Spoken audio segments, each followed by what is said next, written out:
حضرت العلام مولانا مولوی حافظ قاری شیخ الحدیث بشیر الحق حضرت دامت برکاتہم آپ کے سامنے بات کریں انشاءاللہ۔ السلام علیکم ورحمۃ اللہ وبرکاتہ۔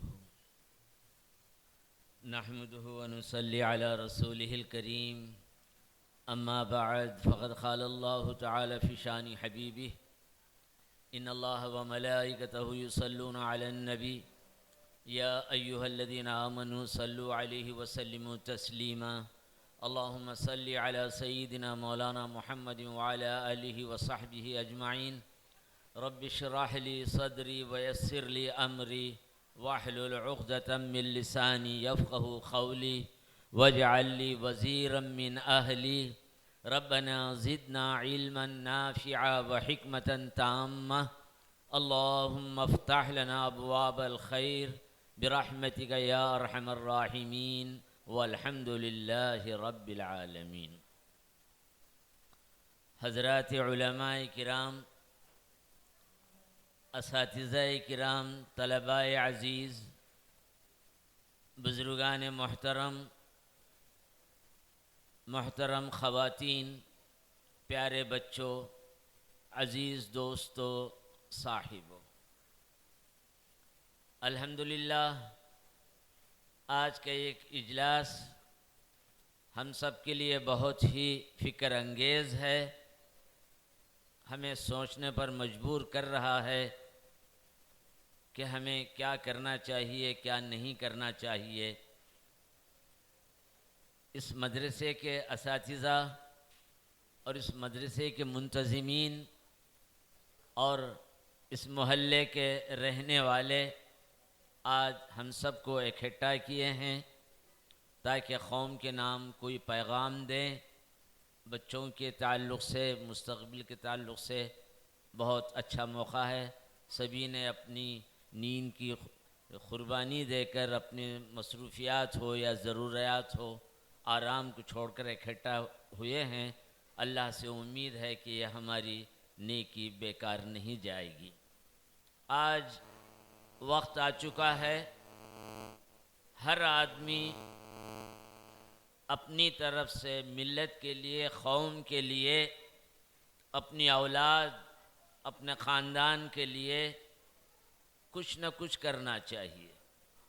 اللہ نے جو بھی صلاحیتیں دی ہیں، مال کے اعتبار سے ہو، عہدہ یا منصب کے اعتبار سے ہو، علم کے اعتبار سے ہو، یا کوئی فن یا ہنر کے اعتبار سے ہو، تو اس چیز کو دوسروں تک پہنچانا یہ ہماری بڑی ذمہ داری ہے۔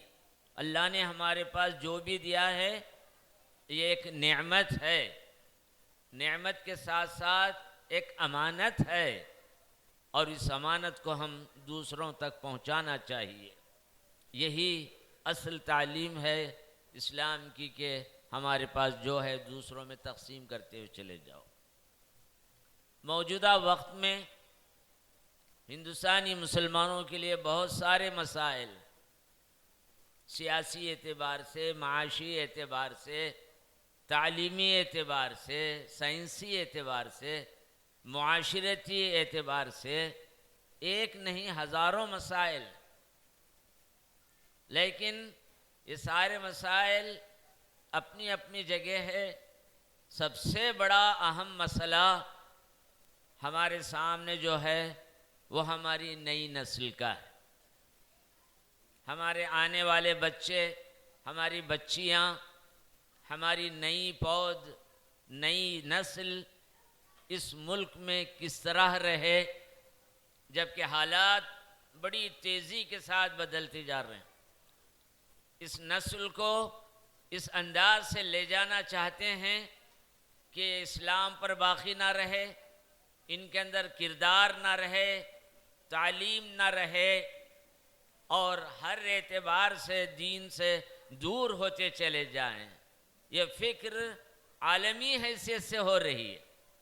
ہمارے ملک میں تو بڑی تیزی کے ساتھ یہ کام ہو رہا ہے، اور سب سے بڑی بات یہ ہے کہ مسلمانوں کی جو شبیہ، ان کی سیرت، ان کی صورت، ان کے چال ڈھال، ان کی حالت کو ایسا بگاڑ کر پیش کیا جا رہا ہے کہ ہر کوئی ان سے نفرت کرے، میڈیا ہو، الیکٹرانک میڈیا ہو، پرنٹ میڈیا ہو، سب نے مسلمانوں کی شبیہ ایسی بنا دی ہے کہ یہ خونخوار لوگ، دہشت گرد، جاہل، ان کے اندر اخلاق نہیں، سیرت نہیں، تعلیم نہیں، کسی کے پاس سمجھنے کا مادہ اور صلاحیت نہیں ہے. یہ قوم پورے ملک کے لیے ایک بوجھ بن چکی ہے. اس قسم کا تصور آ رہا ہے. اب یہ چیز نئی نسل میں پھیلتی چلی جائے اور تاریخ کو توڑ کر پیش کیا جا رہا ہے. خبر ہی نہیں ہے کہ ہمارے اکابرین کو، ہمارے سلاطین کو، ہمارے مجاہدین آزادی کو، جنہوں نے اس ملک کو آزاد کیا، کس طریقے سے انہوں نے قربانیاں دی، وہ تاریخ کو پوری طریقے سے مٹا دیا جا رہا ہے، بدل دیا جا رہا ہے. اب ہماری نسل جب وہ پڑھتی رہے گی تو سمجھے گی کہ اس آزادی میں ہمارا کوئی حصہ نہیں. ہمارے اکابرین نے، ہمارے بزرگوں نے کوئی کام اس ملک کے لیے، اس وطن کے لیے، ہندوستان کے لیے کچھ کیا ہی نہیں. یہ تاثر پیدا ہو جائے گا. ہماری ہی نسل ہمارے اکابرین سے نفرت کرنے لگیں گے. ایک وقت ویسا آ جائے گا، تاریخ کو توڑ موڑ کر وہ شخصیات کے اوپر طرح طرح کے الزامات، ساری چیزیں ہو رہی ہیں. نصابیں بدلا دی جا رہے ہیں، تاریخ بدلا دیے جا رہے ہیں، سارے معاملات کو ہو رہا ہے، لیکن مسلمان ہے کہ ٹس کے مس نہیں ہو رہے ہیں. یہ بہت بڑا المیہ ہے. لارڈ میکالے نے انگریزوں کے دور میں ایک بات کہی تھی. اس نے کہا کہ وہ تو انگلینڈ کے تھے، انگریز تھے، باہر سے آئے تھے، اس ملک میں رہتے تھے. ان کی نیت ہی تھی یہاں کے معدنیات، دولت، خزانے سب حاصل کریں، یہاں حکمرانی چلائیں، اسی لیے یہاں پہنچے تھے. انہوں نے کہا کہ اس ملک میں ہمیں ایک ایسی قوم تیار کرنا ہے، شکل و صورت کے اعتبار سے ہندوستانی ہو، لیکن ذہن کے اعتبار سے، فکر کے اعتبار سے انگریز. لارڈ میکالے نے لکھا ہے اس کا جملہ، ہر تاریخ دان اچھی طرح جانتا ہے، سمجھتا ہے. آپ میں سے جن حضرات نے بھی انگریزوں کے دور کی تاریخ پڑھی ہے، یقیناً وہ بھی جانتے ہوں گے کہ میکالے نے یہ جو بات کہی تھی کہ یہ دیکھنے میں تو ہندوستانی رہے شکل و صورت میں، لیکن ذہن کے اعتبار سے، فکر کے اعتبار سے، خیالات کے اعتبار سے، اپنے چال ڈھال کے اعتبار سے کیا رہیں؟ انگریز رہیں. آج وہی فارمولہ مسلمانوں کے تعلق سے بھی ایسا آ رہا ہے کہ ان کا نصاب بدل دو، ان کی تعلیم کا نہج بدل دو. اس انداز سے وہ کام کر رہے ہیں کہ شاید کوئی اللہ نہ کرے ایسی بات ہو کہ وہ وقت آ جائے کہ دیکھنے میں تو مسلمان رہے، اندر سے ان کی روح ایمان کی، اسلام کی باقی ہی نہ رہے. جدید تعلیمی پالیسی جو ابھی آ رہی ہے، انہوں نے مارچ کے مہینے ہی میں پاس کر دیا ہے، پورے طریقے سے انہوں نے بدل دیا ہے. آسام کی تاریخ سے آپ واقف ہو چکے ہیں، حالات جو سامنے آ رہے ہیں کہ وہاں مدارس کو بند کر دیا گیا، اور یہ مدارس کے بعض لوگوں نے بڑی نادانی کی کہ حکومت کی رقم پر مدارس چلانے لگے. یہی کمزوری بہار کے اندر آئی، وہاں بھی لوگوں نے مدرسہ بورڈ کہہ کر حکومت سے مدد لینا شروع کیا. جن مدرسین کو 3-3 4-4 ہزار تنخواہیں ملتی تھیں حکومت کے طرف سے، 40-40 ہزار ملنے لگی، تو انہوں نے کہا اس سے بڑی بہتر سہولت کیا ہے. ہزاروں مدرسے رجسٹر کرتے چلے گئے، گورنمنٹ کے پاس مائل ہوتے چلے گئے، فنڈ لیتے گئے، تو مدارس کی حالت وہاں ہوتے ہوتے اب موجودہ وقت میں یو پی میں یہ قانون آ گیا کہ ان مدارس کو جو پیسے دیے جا رہے ہیں ان کا حساب لاؤ، بتلاؤ کتنے ہیں، کیا ہیں، کتنی مدد لے رہے ہیں. اس قسم کی ساری چیزیں سامنے آنے لگیں اور سارا معاملہ بگڑ گیا. آسام میں تو صاف طریقے سے یہ قانون ہی بنا دیا گیا کہ مسلمانوں کے مدرسوں کو جو پیسہ جا رہا ہے یہ غلط ہے. دیکھیے وہی لوگ کبھی دوسری قسم کی بات کرتے ہیں، جب اپنا فائدہ ہوتا تو کہتے ہیں کہ یہ سیکولر اسٹیٹ ہے، یہ جمہوریت ہے، کسی ایک فرقے کی مذہبی تعلیم کے لیے حکومت کی طرف سے مدد نہیں ملنی چاہیے. مسلمانوں کو کیوں دی جا رہی ہے؟ عیسائیوں کو بھی دینا چاہیے، ہندوؤں کو بھی دینا چاہیے، سکھوں کو بھی دینا چاہیے. یہ صرف یہ آسام میں یہ کیا ہے؟ لہٰذا بند کر دیا جائے، یہ مدرسے ہی بند کر دی جائے. چنانچہ وہ مدرسے بند کر. مولانا ابوالحسن علی ندوی اللہ مغفرت فرمائے، ان کے درجات کو بلند کیے، اسی زمانے میں انہوں نے کہی کہ مسلمان جو محنت کی کمائی سے جو کچھ معمولی رقم دے کر جو مدرسوں کو دیتے ہیں، حلال روزی، پاک و صاف روزی، اسی میں خیر و برکت ہے، اسی تنخواہ میں ان کے لیے آرام ہے، لہٰذا حکومت کے ہزاروں روپیوں کی طرف نہ توجہ دو، کہیں ایسا نہ ہو کہ بہت بڑی مصیبت تمہارے اوپر آ جائے۔ تو آج مدارس پر یہ سارے معاملات ہیں۔ نئی تعلیمی پالیسی میں تو اتنی باتیں آ گئی ہیں کہ اس کے اندر مذہب کو ہٹا دیا گیا، تاریخ کو توڑ دیا، تقریباً 400 صفحات پر نئی تعلیمی پالیسی، جدید تعلیمی پالیسی جو مرتب ہے 400 صفحات پر ہے، اس کے اندر یہ ساری چیزیں ہیں، مہابھارت کی، اس کی، ہندوتوا کی باتیں، سوریہ نمسکار ہو، واستو ہو، یہ ہو، دنیا بھر کے ان کے سارے عقائد کو لا دیے گئے ہیں۔ اسلام کا کوئی نام نہیں، اخلاق کا بھی کوئی نام نہیں، ہسٹری کو بھی توڑ موڑ کر پیش کر دیے ہیں اورنگزیب کو ایک طرح سے، اور بچوں کے ذہن میں بٹھانے کے لیے انہوں نے کہا ہے کہ اورنگزیب ہندو دشمن تھا، مندروں کو توڑنے والا تھا اور ہندوؤں کے ساتھ ظلم اور زیادتی کرنے والا تھا، یہ کام اس نے اس لیے کیا کہ وہ پکا مسلمان تھا۔ آخر میں انہوں نے اپنی بات رکھ دی ہے، پکا مسلمان۔ تو ہر چھوٹے بچے کے دماغ میں یہی بات آ جائے گی، ہر پکا مسلمان یہی کرتا ہے۔ تو اس طریقے سے تاریخ بگاڑی جا رہی ہے، سارے معاملات بگڑ رہے ہیں۔ اس وقت سر جوڑ کر بیٹھ کر ان مدارس کی طرف توجہ دینے کی ضرورت ہے۔ ان مدرسوں کو آپ معمولی مت سمجھیے۔ روس میں جو اسلام باقی رہا، اسپین میں جو اسلام باقی رہا، یہ انہی مدرسوں کی وجہ سے، انہی مدرسوں سے تعلیم گئی اور تربیت ہوئی اور بچے دین سے جڑے رہے، بڑے رہے، یہ سارا معاملہ ہوتا رہا۔ وہاں انہوں نے ان مدارس کو بند کر دیا تو سارے روس کے اندر کمیونزم پھیل گیا اور سارے حالات بگڑ گئے۔ سمرقند، تاشقند، بخارا، کیسی کیسی بڑی شخصیتیں، کیسی شاندار تہذیب تھی، سب ختم ہو گئی یہ مدارس کو بند کرنے سے، قرآن کی تعلیم بند کرنے کی وجہ سے، علانیہ نمازیں نہ پڑھنے کی وجہ سے، مساجد کو بند کرنے سے سارے معاملات بگڑتے چلے گئے۔ یہی اسپین کے اندر بھی وہاں ہزاروں سال تک مسلمانوں نے حکومت کی، جب مسلمانوں نے ساری چیزوں کو اس انداز سے غفلت میں رہے، عیسائیوں نے ان کے علوم کو لیا، ان کے فلوم کو لیا، ساری چیزیں حاصل کر دی، پھر اس کے بعد خود بخود وہ آگے بڑے، مسلمانوں کو وہاں سے خارج کر دیا۔ تو گویا آج ضرورت ہے ہماری نئی نسل کو اسلام کی تاریخ، ہمارے ملکوں کی تاریخ، ہمارے آبا و اجداد کی تاریخ، خود ہم اس ملک میں ہیں، اس ملک کی سلاطین کی تاریخ۔ یہاں اسلام 2 راستوں سے آیا، شمال میں سلاطین آئے، جنوب کے اندر صوفیاء کرام آئے، صوفیاء کرام سے پہلے حضرات صحابہ کرام آئے۔ بڑی لمبی چوڑی تاریخ ہے۔ جنوب کے اندر اس زمانے میں اسلام کی روشنی پہنچی جبکہ کیرلا کا بادشاہ راجہ چیرامال پیرامال نبی اکرم صلی اللہ علیہ وسلم کے معجزہ شق القمر کو دیکھ کر ایمان لے آیا، پھر اس نے سفر کیا، اس کی لمبی کنز العرشی کتاب ہے، عربی میں کیرلا میں چھپی ہے، اس کے اندر پوری تاریخ ہے۔ وہاں سے صحابہ کی جماعت 14 عورتیں، کئی مرد نکل کر کیرلا آئے، کاسر کوٹ میں آئے، مالک بن دینار وہاں رہے، ادھر جنوب کے علاقے میں مدراس کے علاقے میں تمیم انصاری آئے۔ اس طریقے سے صحابہ کے ذریعے اسلام آیا، تابعین کے ذریعے سے، صوفیاء کرام کے ذریعے سے یہاں اسلام پھیلا۔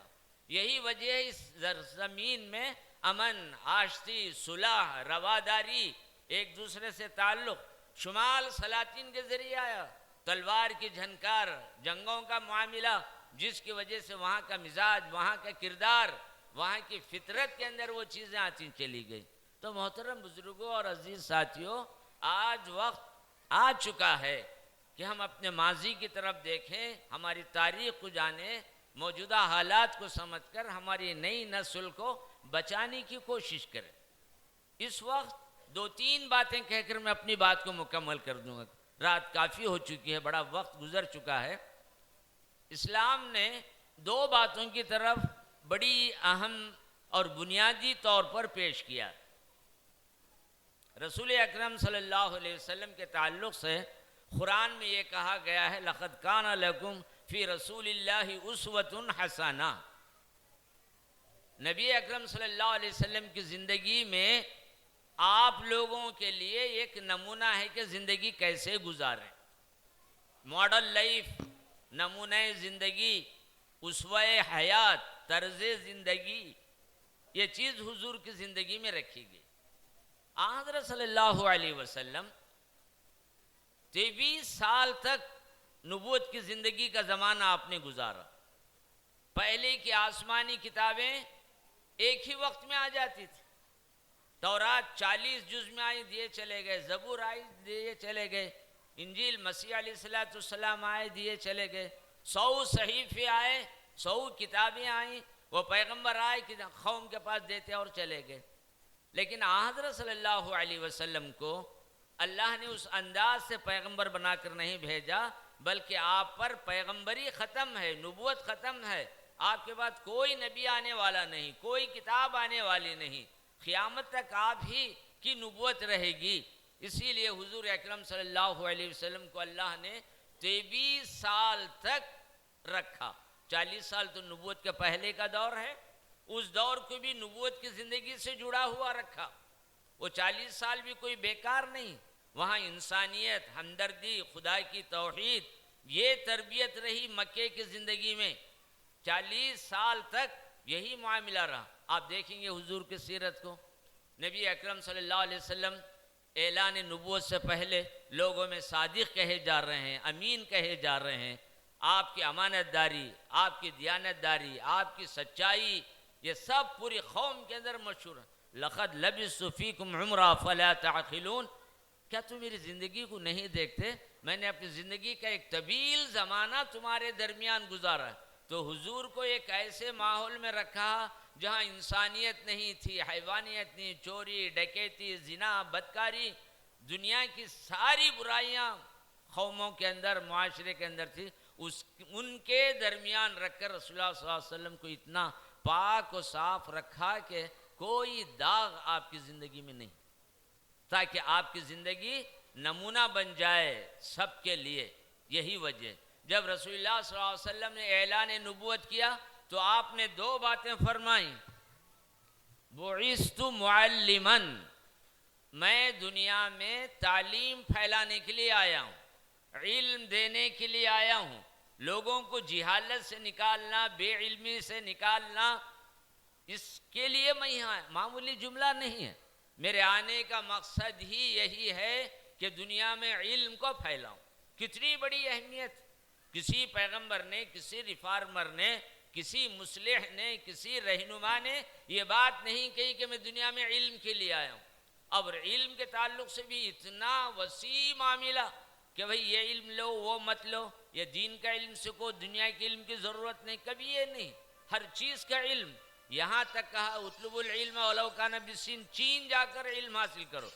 یہ صرف دوری کے اعتبار سے بھی نہیں ہے، شاید چین تاریخ کے دور میں ایک ایسا سائنس کا مرکز، ٹیکنالوجی کا مرکز، نئے نئے علوم کا مرکز بن جائے کہ دنیا جہاں کی ساری آبادیاں، سارے ملک چین کی طرف چلے جائیں۔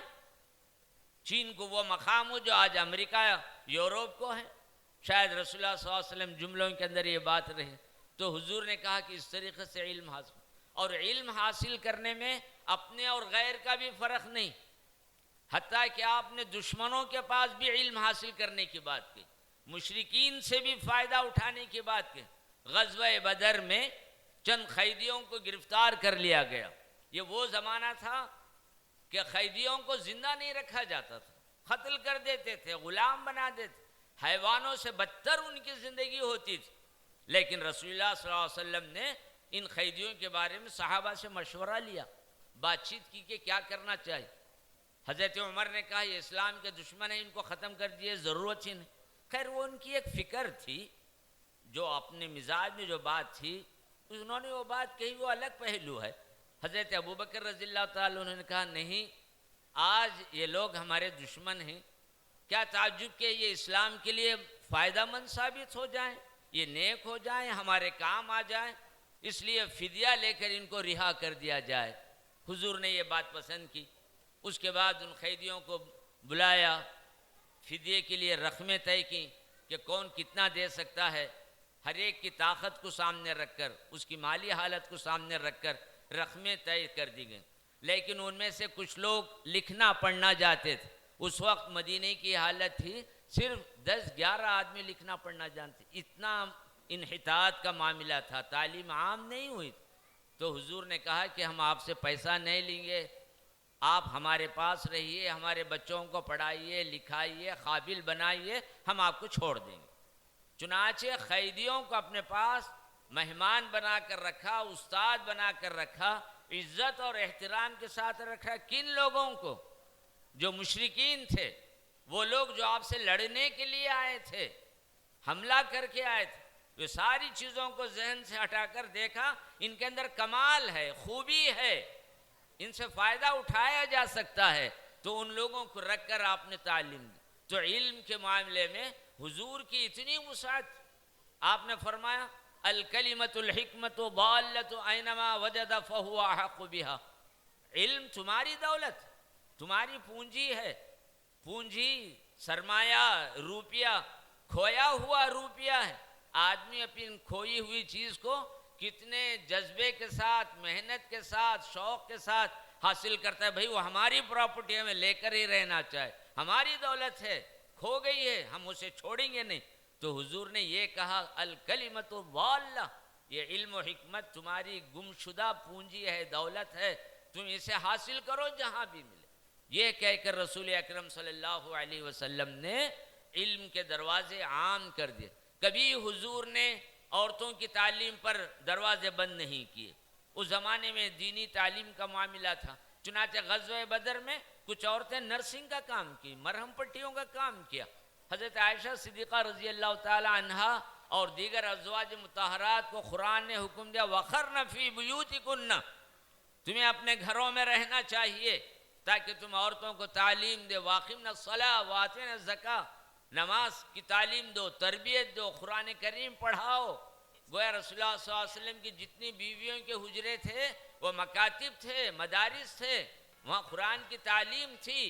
یہ خواتین جو حضور کی نکاح میں تھیں، ازواج مطہرات، گویا استادیں، استانیاں تھیں، وہ تعلیم اور تربیت دیتے۔ تو عورتوں کے لیے اسلام نے کبھی علم کے دروازے بند نہیں کیے، نہ دینی علم، نہ یہ علم دین کی تقسیم، دنیا کی تقسیم بعد میں آئی ہے، لیکن حضور اکرم صلی اللہ علیہ وسلم نے ہر وہ علم، ہر وہ فن زمانے کی ضرورت کا ہو ضرور حاصل کر کے رہو، کبھی حضور نے منع نہیں کیا۔ تو حضور اکرم صلی اللہ علیہ وسلم نے ایک بات یہ کہی بعثت معلما، میں تعلیم دینے کے لیے دنیا میں آیا ہوں، علم پھیلانے۔ پھر اس کے بعد دوسری بات جو کہی بعثت لأتمم مکارم الاخلاق، میں اس لیے آیا ہوں لوگوں کے اخلاق عادات کو درست کروں، ان کے عیب دور کروں، خرابیاں دور کروں، بد اخلاقیاں دور کروں، ان کے اندر نیکیاں، اچھائیاں، اچھے صفات، اچھے اخلاق، اچھے کیریکٹر پیدا کروں، یہ بات کہی۔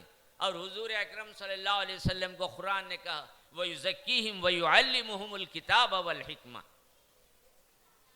تعلیم ایک ہے، تربیت ایک۔ لوگ اسے ایک ہی لفظ سمجھتے ہیں، تعلیم بھی تربیت بھی دونوں ایک ہی، حالانکہ تعلیم الگ، تربیت الگ۔ قرآن کریم میں تعلیم کا لفظ ہے، تربیت کا لفظ نہیں ہے، تزکیے کا لفظ ہے جو تربیت کے معنی میں۔ تو گویا ضروری ہے تعلیم کے ساتھ اخلاق ہوں۔ تعلیم ہے تو صرف علم آئے گا، فن آئے گا، کمال آئے گا، لیکن اخلاق نہیں آئیں گے، سیرت نہیں بنے گی۔ اسی لیے حضور اکرم صلی اللہ علیہ وسلم صحابہ کے درمیان میں رہے تاکہ ان کی تربیت ہو۔ اور کس انداز سے حضرت صلی اللہ علیہ وسلم کا ایک آدمی آیا اور اس نے کہا کہ میں ایمان لے آؤں گا، سب کچھ ہے، لیکن میرے اندر فلاں عیب ہے، میں اسے چھوڑ نہیں سکتا، میری مجبوری ہے، وہ میری عادت ہے، میں اسے ترک نہیں کروں گا۔ تو حضور نے کہا خوشی سے جو تمہاری عادتیں ہیں، بری عادتیں تم پورا کرو، اسے ہمیں کوئی بات نہیں، اسے کوئی یہ نہیں۔ چوری کرتے ہیں چوری کرو، دیکھیے تربیت یہی ہے، تربیت چوری کرو اسے کوئی، لیکن آپ کی بات میں مان رہا ہوں، میری بھی ایک بات آپ کو ماننا ہوگا۔ اس نے کہا کہ آپ کی کیا بات ہے، آپ کی کیا شرط ہے؟ کہا هل تعاہدنی علی ترک الکذب، کیا تم عہد کرو گے، وعدہ کرو گے کہ تم جھوٹ نہیں بولو گے؟ اسے معمولی بات نظر آئی، ارے جھوٹ نہیں بولنا کون سی بڑی بات، ٹھیک ہے میں وعدہ کرتا ہوں۔ وعدہ کیا، مجلس سے چلا گیا۔ جانے کے بعد چند دنوں کے بعد جو اس کی بری عادت تھی، اس عادت کے اس کام کو کرنے کے لیے گیا، چوری کے ارادے سے نکلا تھا۔ اب جانے کے بعد جب چوری کرنے کے قریب پہنچا تو دل میں خیال آیا رسول اللہ صلی اللہ علیہ وسلم سے کبھی نہ کبھی کسی موقع پر ملاقات ہو جائے گی، اگر حضور پوچھیں گے کیا تم نے چوری کی ہے تو میں کہوں کہ میں نے چوری نہیں کی ہے، تو گویا میں وعدے کی خلاف ورزی کیا، جو زبان دیا تھا اس کے خلاف ہوا۔ یہ تو بہت بری بات ہے۔ اگر ہاں کہہ دیا تو سزا ملے گی، اگر نہ کہا تو وعدہ خلافی ہوگی، وعدہ بھی نہیں۔ تو اس طریقے سے چند دنوں کے بعد خود بخود اس کی عادت چھوٹ گئی۔ کتنی تربیت کی انداز، اس کے انداز دیکھیے آپ، یہی ہے اصل تربیت۔ تعلیم الگ، تربیت الگ۔ یہ تربیت خواتین کے ذریعے زیادہ ہو سکتی ہے۔ وہی بچوں کو دودھ پلاتے 2 سال تک اپنے پاس رکھتے ہیں، دودھ کے ایک ایک خطرے کے ساتھ اس کی تربیت کر سکتے ہیں۔ گویا وہ صرف دودھ کے ذریعے غذا نہیں پہنچا رہی ہے، چنانچہ بزرگوں کے تذکروں میں ہے، نظام الدین اولیاء رحمۃ اللہ تعالی علیہ اور اکابرین کے، ان کے ماؤں کے بارے میں لکھا ہے کہ جب بچے کو دودھ پلاتی تھیں تو وضو کر کر پلاتی تھیں، تاکہ وضو سے ذہن کے اندر ایک سکون ہو، ایمانی کیفیت ہو، جب یہ غذا اس کے پاس چلے جائے تو وہ اثرات بھی اس کے اندر آئے۔ تو یہ ماں کے اثرات دودھ کے ایک ایک خطرے کے ساتھ بچے کے اندر منتقل ہوتی ہیں۔ سیرت یہی ہے، تربیت یہی ہے، دیکھ بھال یہی ہے کہ بچوں کو وہیں سے معاملہ کر۔ غوث پاک کا قصہ آپ نے بارہا سنا ہے کہ جب جا رہے تھے جیلان کو، بغداد کی طرف، جیلان سے نکل کر ماں نے کہا بیٹا کبھی کسی مقام پر جھوٹ بات نہیں کہنا۔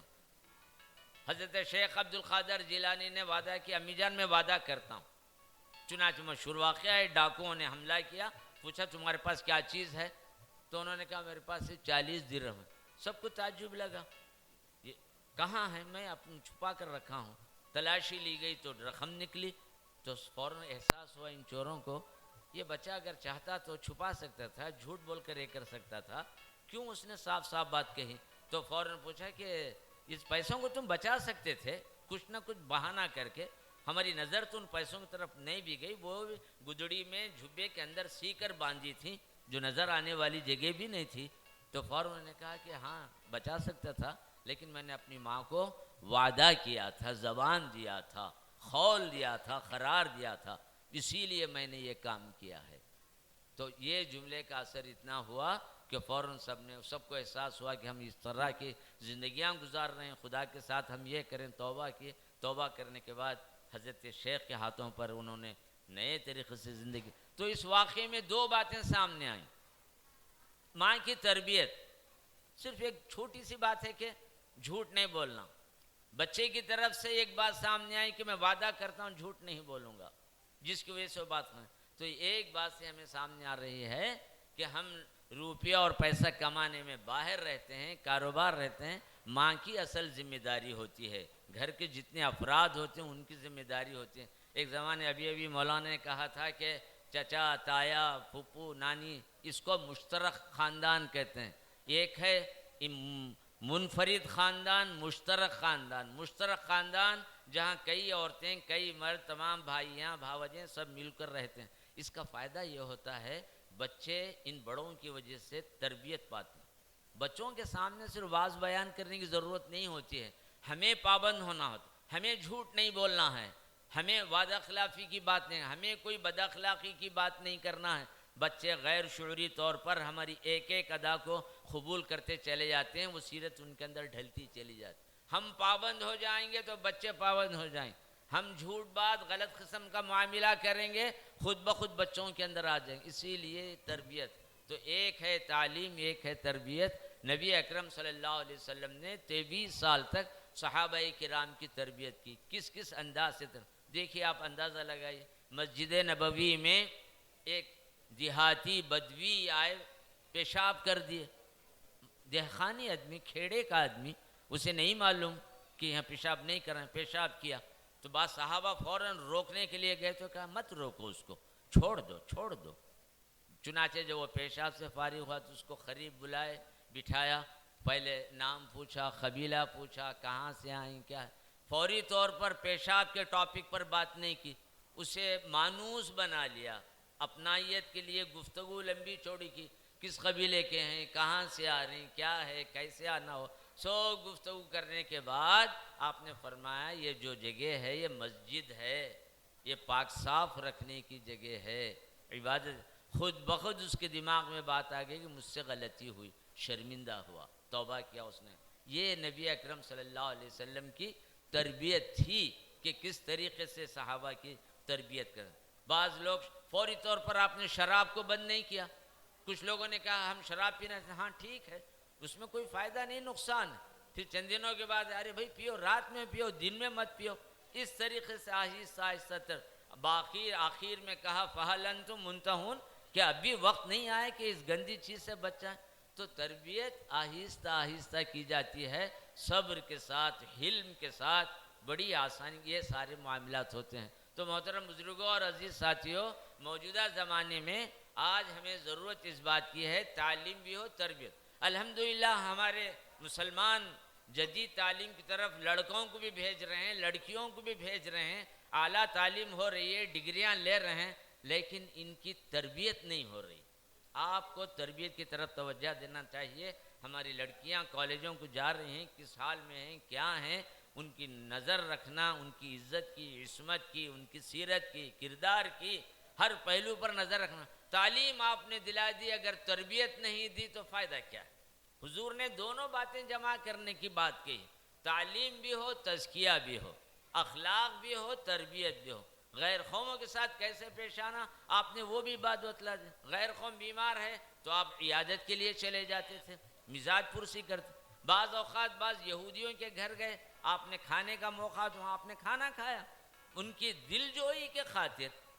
یہ تھے رسول اللہ صلی اللہ علیہ وسلم کے تربیت. ایک مرتبہ آپ راستے سے گزر رہے تھے، ایک یہودی کا جنازہ جا رہا تھا، غیر مسلم یا کم مشرک، اس میں راویوں کی الگ الگ گفتگو ہے. تو حضور اٹھ کر کھڑے ہو گئے. صحابہ کو تعجب لگا کہ یہ تو غیر مسلم کا، مشرک کا جنازہ ہے، آپ اس کے احترام میں کیوں کھڑے ہو گئے. یہ بات کہی کیونکہ جنازوں میں شاید اس وقت کوئی ایسا امتیاز نہیں رہا، اس قسم کی بات تھی. ان صحابہ نے سمجھا کہ انہیں پتہ نہیں ہے، حضور کو اندازہ نہیں ہوگا. تو حضور نے فرمایا اِنَّ فِيهِ لِنَفْسًا، کیا وہ آدمی نہیں ہے، کیا وہ انسان نہیں. تو یہ حضور کے تربیت کے اندر آج ان تربیتوں کو ہمیں اپنے گھروں میں بھی اپنانا ہے، بچوں کو بھی اپنانا ہے، اپنے فرینڈ سرکل میں بھی لانا ہے، سب کو یہ کرنا. ابو جہل کا بیٹا اکرمہ جب رسول اللہ صلی اللہ علیہ وسلم کے پاس آیا، وہ گھبرا رہے تھے، میں نہیں آؤں گا. تو بیوی نے کہا نہیں، آؤ میرے ساتھ، میں حضور سے تمہیں ملاتا ہوں.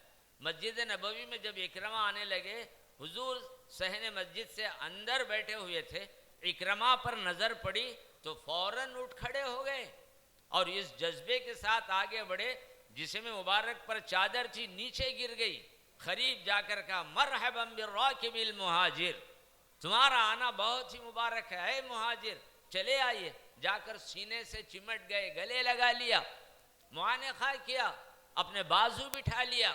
ازواج مطہرات میں سے کسی کو حکم دیا کہ اکرمہ کے لیے ایک کمرہ خالی کرو اور وہاں. کس کے ساتھ؟ ابو جہل کے بیٹے کے ساتھ. تو آج ضرورت ہے ان نمونوں کی، اس قسم کے طرز عمل کی زندگی کی. معاف کیجئے، ہم ہندوستان میں صدیوں سے رہے، تقریباً 1000 سال سے، غزنوی دور ہو، بہمنی دور ہو، پھر مغل امپائر تقریباً 800 سال رہا. کبھی ہم مسلمانوں نے غیر مسلموں کو نہ دوست بنایا، نہ ان کے دکھ میں شریک رہے، کبھی اپنے اخلاق کا ان پر اثر چھوڑا، نہ ان کے اوپر اپنی سیرت چھوڑی. پڑوس میں کون ہے کبھی خبر نہیں لی. یہ بہت بڑا جرم ہوا ہم لوگوں سے، جس کی وجہ سے یہ مصیبت آ گئی. آج نتیجہ یہ ہو گیا، حضور نے تو کہا بلغوا عنی ولو آیا، چھوٹی سے چھوٹی بات بھی لوگوں تک پہنچاؤ. کبھی ہم نے ان کو اپنا دوست نہیں. آج نتیجہ یہ ہوا، آج جو حالات ہمارے خلاف ہیں یہ اچانک نہیں ہیں، 70 سال سے ان کی کوششیں ہیں یہ خلاف تیار کرنے کا، جس کا نتیجہ آپ دیکھ رہے ہیں۔ آفسوں میں دیکھیے، ہر جگہ دیکھیے، مسلمانوں کے خلاف جو زہر ایک دن میں نہیں پیدا ہوا ہے، یہ کئی سالوں کی کوشش سے آج ان کو یہ دن ملا۔ مسلمان یہ کام نہیں کیے، سلاطین نے نہیں کیا۔ معاف کیجئے کہ حضرات علماء نے بھی غیر مسلموں کی طرف، تعلیم و تربیت کی طرف انہوں نے بھی توجہ نہ دی، صرف اپنے دائرے تک اصلاح، اندرونی اصلاح، اپنا معاملہ، اس قسم کا معاملہ رہا۔ اگر وہ کام اسی وقت سے رہتا، آج تاریخ کچھ اور ہوتی، حالات کچھ اور ہوتے۔ تو محترم بزرگوں، عزیز ساتھیوں، بات سے بات پھیلتی جا رہی ہیں۔ خلاصے کے طور پر میں یہی کہوں گا، اب وقت آ چکا ہے بیداری کا۔ برنارڈ شاہ کے پاس ایک آدمی آیا اور اس نے کہا، برنارڈ شاہ نے کہا تم اپنی قوم کے لیے کچھ بھی نہیں کرتے؟ تو کہا کہ میں کیا کر سکتا ہوں، نہ میرے پاس اخلاق ہے، نہ علم ہے، میرے پاس کوئی چیز نہیں ہے۔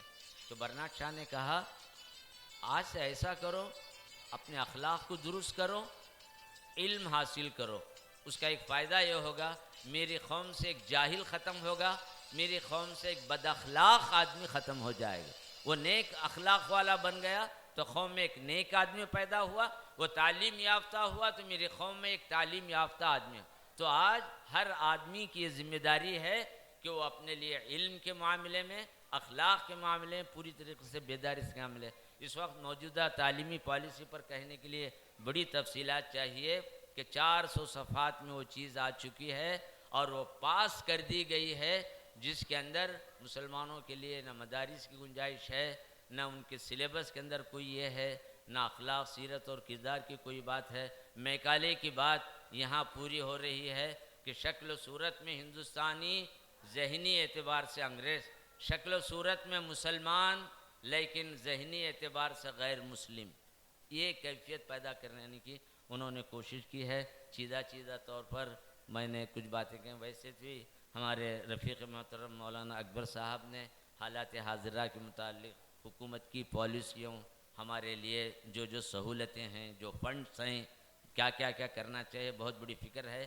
نوجوان تعلیم یافتہ لوگ بیدار ہو کر سب آگے بڑھ کر ان اسکیموں سے فائدہ اٹھانے کی کوشش کریں، سارے معاملات کو رکھیں۔ یہ چند کلمات تھے، میں نے آپ کے سامنے بات کہی۔ یہ مدارس کو معمولی سمجھ کر ختم مت کیجئے، ان مدارس ہی سے ہمارے اندر ایمان اور اسلام باقی ہے۔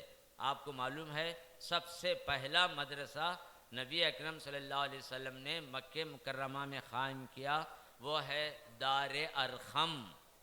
نبوت کے ابتدائی زمانے میں جو پہلا مدرسہ وجود میں آیا، حرم کے پاس دار ارقم تھا۔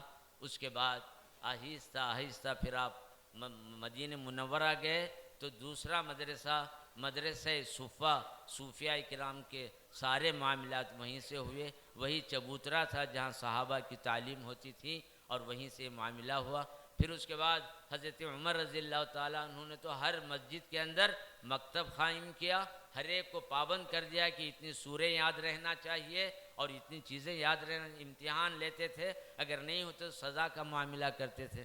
اس طریقے سے تعلیم وہاں سے برابر جو چل رہی ہے، یہ مکاتب ہی ہیں۔ اس کے بعد مدارس تو اعلیٰ درجے پر رہے، وہ بات ہے، لیکن بیسک چیز یہی تھی، ان کو زندہ رکھی۔ آپ بچوں کو انگریزی پڑھائیے، ڈاکٹر، انجینئر، سب کچھ کیجئے، لیکن صبح اور شام ان مدرسوں میں بھیج کر دینیات سے جوڑیے۔ اور اردو زبان جو مسلمانوں کے بہت ہی اہم ہے، دین کا بڑا سرمایہ اس کے اندر آ چکا ہے عربی اور فارسی کے بعد، ان مدارس میں صبح کے وقت میں مکاتب میں اردو کی بھی تعلیم رکھیے۔ اردو کی ایک تہذیب ہے، اس کا ایک ادب ہے، اس کا ایک سلیقہ ہے، اور اس کے اندر دین کا بہت بڑا ذخیرہ ہے۔ اتنا ذخیرہ عربی اور فارسی کے بعد کسی اور زبان بھی نہیں ہے۔ اس عالمیہ نے ایک موقع پر یہ بات کہی تھی، اردو کا پڑھنا پڑھانا بھی ثواب ہے، کیونکہ اس کے اندر دین کا بہت بڑا ذخیرہ آ چکا ہے۔ اس ذخیرے کو محفوظ رکھنا اس زبان کے ذریعے ضروری ہے، لہٰذا اس زبان کو بھی زندہ رکھنے کی ضرور کوشش کیجیے۔ میں منتظمین اجلاس کا، مدرسے کے اساتذہ کا شکر گزار ہوں کہ انہوں نے اس طالب علم کو اس قابل سمجھا کہ آپ کے سامنے کچھ باتیں عرض کی. میں نے جو کچھ کہا ہے اللہ تعالیٰ اس پر عمل کرنے کی مجھے توفیق عطا فرمائے، آپ تمام کو بھی توفیق عطا فرمائے. وآخر دعوانا ان الحمد للہ رب العالمین.